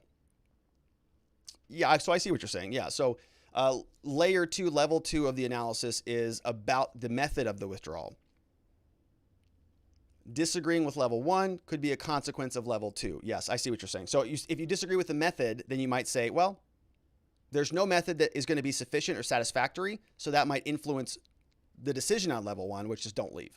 I think I see your point, Kenny 1B. Thank you for the comment. We have Vienticus Prime says, I always say that when you get down to the bare nuts of things, the real difference between a rich person and a poor person is the rich person has more research sources with which to inflict their stupidity on others. When it comes to understanding what wealthy people do, just remember to follow the money because that is what they are doing. Why did the troops leave Afghanistan? There's more money for the wealthy somewhere else. I think there's a lot of truth to that, which is why it'd be good to get to the bottom of where it all went. Sapper Jackson said 2000. Yeah, we got to recover some of those funds from the Taliban Twitter videos of the millions we left. Yeah, a lot of that over there. And the Taliban with another one. We got a super chat that came in, says from Eddie Oliver. Thanks, Eddie. Says, this is what happens when you hire based on a race quota or gender identity instead of qualifications. Diversity is a hindrance to the military. That's from Eddie Oliver, who served in the military. And so, I think that there probably is some truth to that. It's sort of like you don't really want a very diverse football team. Kind of want everybody to be big and fast and strong because you have a very specific mission. If you have a diverse football team that's very, very inclusive of everybody in the school, it's going to be a terrible team. So yeah, sometimes diversity is not all that great, even though people, that's the new, I think, de facto standard. Ridiculous. Thank you for that, Eddie. Last one over here from Want to Know says, can Kamala wear a burqa when she's president? Well, if the Taliban keeps taking over control of the world, she may have no choice. Great questions. All of those from watchingthewatchers.locals.com and over from YouTube with some nice super chats from Eddie Oliver, Pawal Zelazny. I'm sorry about that. Powell Zelazny with a very nice super chat. No question, but thank you for the support. I do appreciate that, along with Eddie Oliver and many others. Thank you all for your support and great questions. Make sure that the stream stays fun. All right, and so we've got one more segment for the day. Again, Afghanistan, I know. Now that Afghanistan is still crumbling, probably going to continue to be crumbling for some time, but we have a little bit of distance from the fire. Now what we're going to see is what the rest of the world is doing. How are they responding, and where does this go from here? We're going to pay close attention to some of the world leaders that many people on the left are always concerned about, like Russia and China and some of these others. And we're also going to take a look at Kamala Harris, because what the world is looking at, well, she might inherit here in the very near future, especially if she runs again in 2024 or it's the party's nominee. And so we're going to flush this out a little bit. Now that Afghanistan continues to smolder, let's see where it goes from here. Reuters is telling us that the other world leaders are meeting. Joe Biden took 36 hours to talk to Boris Johnson, so they're just meeting without him now. We got Russia and Putin over here, along with Draghi from Italy, and France has Macron. They're all meeting. They discussed Afghanistan in separate phone calls on Thursday, highlighting the importance of addressing the humanitarian issues in the country. So they're on top of it. Joe Biden's not, but they're all figuring it out because they've got theoretically huge swaths of people who might be looking for places to relocate. And they want to make sure that they're prepared, which is a pretty good thing to do if you're a government or a leader of a country. It would be good to think things through and plan accordingly. And so they're doing that. Now, Afghanistan, of course, they're in a region that has a lot of other countries that don't want all of their problems. And so they are going to be rejecting the refugees. The U.S. is going to take probably almost all of them, but other countries are just saying, nah, not so fast. The Central Asian neighbors in Afghanistan, places like Uzbekistan, Tajikistan, Turkmenistan, they fear that there's going to be an influx of refugees from Afghanistan, and that it's going to undermine their domestic security. So nothing seems to have changed in recent weeks. The bustling capital of Uzbekistan is about 750 or 500 miles north of Kabul. Many of them worry about the COVID-19 pandemic, the devastating heat waves and rising prices, but not about the unexpected stunning speed of the Taliban's takeover of Afghanistan. And so the world leaders are now coming together and saying, we're not going to take everybody. Okay, this is what the situation looks like. So Afghanistan, if people are fleeing, they're going to go into Turkmenistan, into Uzbekistan, or Tajikistan. And security officials say that many refugees are going to be disguised fighters. Oh, that's nice. Every other refugee could be a terrorist, said an intelligence officer who is speaking on condition of anonymity. Says, quote, we're all tense. An even bigger concern is that the import of the Taliban's austere ideology to the Central Asian states, whose secular rulers have for decades decried the dangers of religious extremism. And so the Taliban now, of course, in full force, and they're going to be spreading all over the place, including the United States. Over from Just the News, they're telling us that Fort Bliss in El Paso, Texas, is home to the Army Tanks Division. But guess what? The Biden administration's botched exit is turning this installation into ground zero for the evacuation of Afghans who spent 2 decades helping the U.S. in the war against terror. John Cornyn says that they're preparing to receive 10,000 Afghan refugees. It's going to be the second wave of civilian guests going to be hosted at the fort. They began helping Homeland Security with unaccompanied minor children.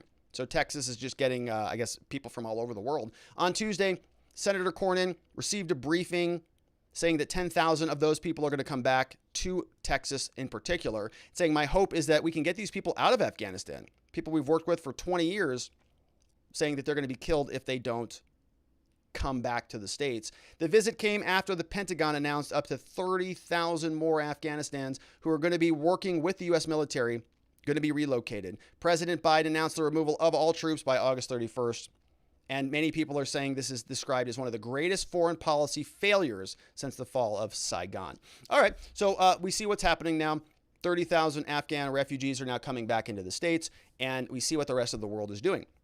Putin, China, we've already seen, have engaged in conversations with the Taliban. We know that Russia is as well. We know that China is sort of egging on Taiwan, saying, hey, look, you know, your partners over there, the U.S., they're kind of morons. They're not going to be there for you when we come to reunify you. They've posted that on Twitter, and they're already needling the U.S. and the Biden administration in particular. And so all of this at some point is going to fall back on the U.S. government. They're going to have to respond to all of this. Joe Biden's asleep at the wheel. We know that he hasn't been around in a long time. Did a very short 1.5-minute interview from what we saw with George Stephanopoulos, and apparently he's going to Delaware for the rest of the weekend, just kind of checked out. So the question that a lot of people have been having, if Joe Biden's not around anymore, well, what about the second in command? What about Kamala Harris? And we've talked a lot about Kamala Harris. In fact, many months ago, we already drafted impeachment documents for Kamala Harris, just ready for the time when she botches something. And so the question has been, though, where has she been? Where has Kamala been? It's been a few days. She hasn't really said anything. This is the same woman who used to be right behind Joe Biden everywhere you looked. Remember, we talked about this on the channel. She was doing this little scam thing that she would do, where every time that Joe Biden would speak, she would just stand back here in the corner. She did this a lot. We've talked about it a few times, and this was done intentionally. Every time Joe Biden went out, they brought her right back out in front of it. Kamala, always standing back in the corner, always with her little hand, her hands just sort of, just here supporting Joe. And this was one of those things that sort of caught people off guard a little bit, right? Remember when she walked out with Joe Biden? This was during one of their early victory walks. And, you know, this stuff is absolutely intentional, right? You have consultants and people who put together outfits, who put together ties, make sure they match, make sure their masks match, make sure their shoes match, make sure everything matches, and then tells them how to walk out. And so that's exactly what happened here. Back during this walkout, they said, Kamala, you walk in front. And we saw a lot of this. We saw this over here. Okay, Kamala right behind Joe Biden. We saw that over here. Kamala right behind Joe Biden. And the list goes on and on. We've talked about this a lot. You may remember this time as well when Kamala was standing right over here. And of course, because she is a little bit more on her game than Joe Biden, when he got a little bit confused, the vice president, who's also in control because they're beefing her up, right? Nobody likes her. She's got no experience doing anything. So they're trying to bolster her imagery, right? Sort of drag her through like a little shadow, like a mentor, like a mentee, so that Joe Biden can show, no, she's as competent as I am, just by sort of osmosis, just by her being here. You recall that didn't happen a lot with Donald Trump. Donald Trump and Mike Pence were not typically in the same rooms together, not giving speeches together, unless it was like the State of the Union or something like that, right? Then they would show up together. And so this was when Kamala was out there just correcting Joe. She was standing right next to him here. Oh, I don't think I have the audio on this, but this is when she walked up and said, oh, hey, oh yeah, remember? Okay, she's standing right there, walks right up to Joe. Oh yeah, there she is. And so she's done this shtick his entire administration, just kind of standing there just to be a part of the show, and has always been around for a very long time until Afghanistan happened. And then suddenly, where's Kamala? Nowhere to be found. This was the picture that the White House posted. And I think Kamala was right here in this imagery. And some people are saying, well, you know, she was in the Naval Studio. She was in the Naval Observatory or something like that. But she's not there at Camp David. She's not in the Situation Room at all. It's Joe Biden. He's alone. Right? If Kamala wanted to do this shtick, she would have done it. But she does not want to be involved in it at all. I think he also outed the CIA base over here. And people have some questions about this image. But empty, right? Absent. Nobody's there. And so people are asking Kamala, hey, Kamala, what do you have to think about all this? She says officially that she was expected to remain in D.C. But now, according to Breitbart, she has completely vanished from public view. Curiously, the White House reporters told Harris that she would be attending Joe Biden's speech defending his actions, but she did not appear that night. Instead, she watched the president's speech from the green room, according to aides.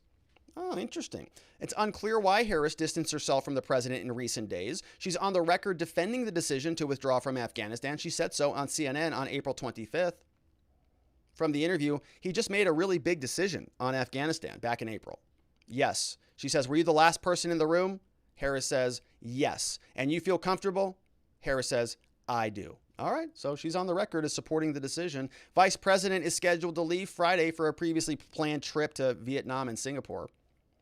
So the administration is in total chaos, but she's just going to go over there. She says, given our global leadership role, which is laughable at this point, I don't know that that's fair, we can and we must manage developments in the region while advancing our interest elsewhere. U.S. has interest around the world. We're well equipped to pursue all of them at the same time. I don't think so there. Kamala, did you see what's going on over there? Have you turned on the news? Turn on your favorite channel, CNN. See what they have to say about this. Does it seem like the U.S. has the capability to manage all of its affairs? Because the last I checked, there are tens, if not more than that, of thousands of Americans still stranded in Afghanistan. On your watch, Kamala, you were in the room with Joe Biden approving the decision. Confirmed by CNN April 25th. So let's take a look on watchingthewatchers.locals.com. Wrap up any questions or any super chats that came in before we leave it there for the day. We've got Eddie Oliver. That was from the last segment. Jamie Goodson said, no question, just your appreciation for your insight. Well, that's very nice, Jamie. Thank you for that.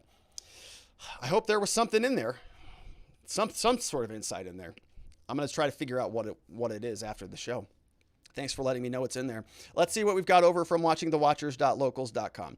Here we've got some more questions coming in. Sharon Quidney says, it's really clear that war is highly profitable enterprise. My bet is that when Biden resigns, or his 25th Amendment did, Kamala the cackler will get us into another war. That is, if we're not already in one before that. Big tech, big media, all under the Dems will be cheering at the profits they're going to be raking in. Not only that, it's going to give them reason to, underquote the state of war excuse, take away more of our few remaining constitutional rights. That's from Sharon Quidney.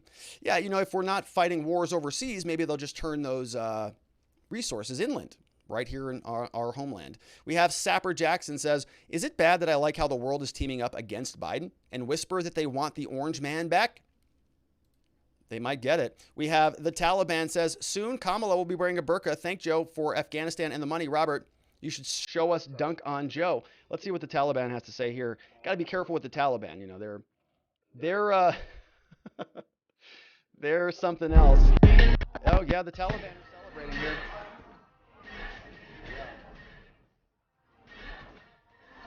Get it.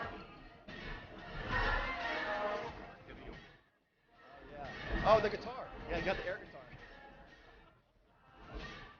He's got the air guitar. Oh, no. Okay. The Taliban, they're having a good time over there. They're just dunking on Joe. Yeah. Having fun. Sapper Jackson says, make sure to get your opinions about Kabul out before you can, before the left and the Dems regulate what you can say about it, like COVID, like the election, like the border. Yeah, I know. I'm trying to get it out quickly because that might be tightening things up there a little bit. We have Three Girlies is here, says, I made a comment yesterday, but I don't believe that it was read. I apologize, Three Girlies. Thanks for chiming back in on this again. I was tight for time yesterday, so I'll get to it now. Says, I don't believe that anyone is really talking about it. This has major national security implications. The Taliban are not going to be flying the planes or the Black Hawks. They are worth way more to China, Russia, and Iran, or any other person on the planet that wants our weapons systems. You thought it was expensive to buy the planes and equipment to begin with, but that is nothing compared to what a foreign adversary would pay for just the top secret information. It has strategically put us in a whole world of hurt. If any of these countries got a hold of our equipment, it would be better if we just blew it all up. Yeah, I think you're right about that, Three Girlies. I think this is a very catastrophic problem. I've seen some other headlines that they've actually seized all sorts of biometric information, right? All sorts of biometric gear, stuff that does retinal scans, fingerprint scans, that might have databases of everybody that the U.S. government ever worked with. And so at the embassy, yeah, they were burning their files. They were burning American flags. They were so well prepared for this, and the contingencies had been so well thought through, and Joe Biden had priced all of this into the equation that they were burning stuff, just burning it. Oh, the Taliban are like knocking on the door. Get the lighter fluid. Let's torch the entire file cabinet. So they're doing that. And meanwhile, all of the other gear, all of the other equipment that the Afghanistan military that presumably was competent had under their control was being seized by the Taliban. That included biometric data. So now if the Taliban can, get access to that and they can, reverse engineer a lot of this stuff, then they're going to be able to have lists of everybody and all their biometrics and just say, hey, are you that person who worked against us? No, I'm not. Okay, look into this little camera here. Let me see. You are. So now you're dead. And so that's a huge problem that I agree with you. All of this stuff is going to have ripple effects. The Chinese, they get a hold of one of the Black Hawks. If they don't already have them, then they can just dissect the whole thing.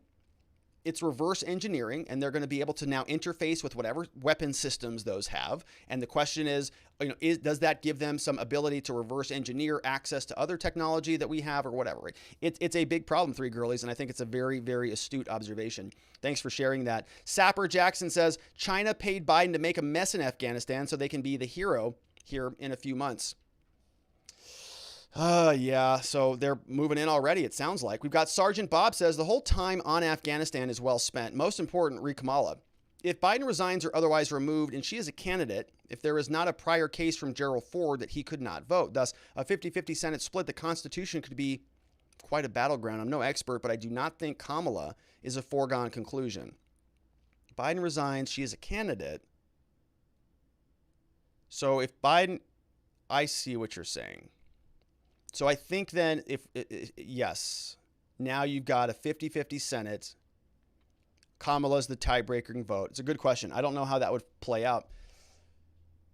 I think that she's still the tie-breaking vote until she leaves the vice president position. But if something happens to Biden and she assumes that office, then she would have to appoint a second vice president, right? And then they might fill that in. I don't know. Good question. Speech Unleashed says, Psaki already admitted that Biden has not spoken to any world leaders about Afghanistan, probably doesn't want to hear them berate him. Yeah, apparently he's talked to Boris Johnson now. I know that Trudeau talked to Hillary Clinton, I think. Let's see this one. We've got Taliban's here again, just because we have a little extra time today. We'll see what else the Taliban has to say. Oh, we already got that one. Oh, yeah, Joe Biden's joining in with the ice cream cones now. There's Joe. So that's nice. Joe's hanging out with the Taliban. Maybe he can pick up some Americans when he's out there. Let's see. We've got Want to Know. Kamala has experience. Willie Brown taught her everything she needs to know. Kamala needs a burqa. We have this one from the Taliban, so we're going to move on past that one. We've got here, these are all from the Taliban. It says, I wonder why Kamala would push Joe down the stairs in Roblox so we can get extra heavy equipment and money. That's not a Taliban. That's not appropriate. I know you're a violent people, but not on this show. No. We've got rules here. Sapper Jackson says, wait a minute. Why are we acting like any of this was Joe's idea? The man can't even spell Afghanistan. It's a good point, Sapper. We're holding him to presidential standards, which is not fair because he has dementia. We have another one here from Doodle Doo says, on the news today, the planes flying people out of Afghanistan today were only filled about 60% capacity, while things on the ground surrounding the airport are in complete chaos. It is slowly dawning on the Americans we left behind. They are on their own. They may well not survive this debacle. I'm seeing eerie similarities to the evacuation of the Titanic. Joe Biden is the arrogant captain who doesn't listen to the warnings about the icebergs, and the Pentagon and the State Department are the crew who panic and only fill the lifeboats with a fraction of the number of passengers they were actually designed for. That's from Doodle Doo. Thank you for that. Yeah, I think it's going to be a very sad realization if that is the case. We have, let's see what's going on here. IMF team leader, International Monetary Fund says, Rob, please, would you show us do a show for us about who is really running the country. I work for the IMF. My team was at Obama's birthday party. We mask up as TikTok stars and Rasta weed smokers. I went as world-famous pop musician, singer Don Ho Wee. We were looking for a mask-making device that was taken from us. Unfortunately, all members of the IM force was caught or killed by the opera and Michelle O. We did not, by Oprah and Michelle O. We did not know that hunting humans for sport was a yearly tradition of the Obamas. The Secretary Biden appointment disavowed any knowledge of what happened. So the info is that Obama replaced Biden using the mask tech just so he could be president the next 8 years. We hope you accept this mission. This tape will self-destruct in 5 seconds. Okay, so it's IMF. It's the Impossible Mission Force. Oh, I thought it was the International Monetary Fund. That's why this all makes sense. Am I Ethan Hunt? Am I Ethan Hunt? I'll take that. Yeah, sure. I'm on it. I choose the mission. I accept. Let's go take care of business. We have here 3 girlies says Kamala has faded into the background like the Taliban wants Afghan women to do. Or maybe she got COVID from the fleeing Democrats and needs to lay low. She did. They did land in there like missiles. Not good. Rob, are we just to accept this result? This is the worst result since 75. Biden must not be competent. I agree with that completely. I think it's pretty obvious at this point. Sapper Jackson says, Doodle Do is exactly right. One Air Force pilot packs 630 on a plane, and they're consistently flying 180 each flight. So why is that then? It's because they don't have control of the airport, I think. Yes. Those are great questions. Let's see. We had another super chat come in before we wrap up the show for the day. We've got Curtis Bartle says, Washington state governor just made it mandatory for all teachers to get the jab. No opt-out. We're going to have to get to some COVID tomorrow because there's a lot of COVID nonsense going on. We've got COVID nonsense going on in Arizona, Florida, Washington state now, all over the country. We're going to get to that all tomorrow. Thanks for that, Curtis Bartle. And probably talk more about Joe nationalizing education. Talked about that yesterday, but that's, I think, still going on, so that's good. All right, my friends, those are great questions. All of those came over. We got one more from watchingthewatchers.locals.com says, from Speech Unleashed, I'm waiting to see Trump get involved with this. He offered to put the troops sleeping on the floor in the Capitol garage into his hotel rooms for free. He flew down to the southern border with crews. I want to see him bring a bunch of private jets into Afghanistan to evacuate the U.S. citizens. If there was something anybody could do, I would love to. I agree with you. I'd love to see them do it. I just don't know what that is. All right, a couple more came in.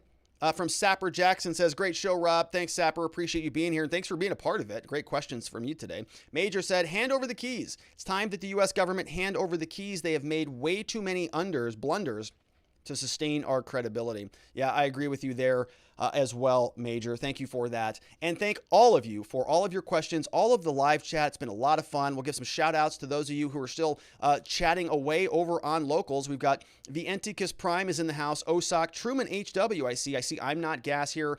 JM Shanahan, Want to Know. We've got many others as along with Farmer's Daughter 4. Good to see you.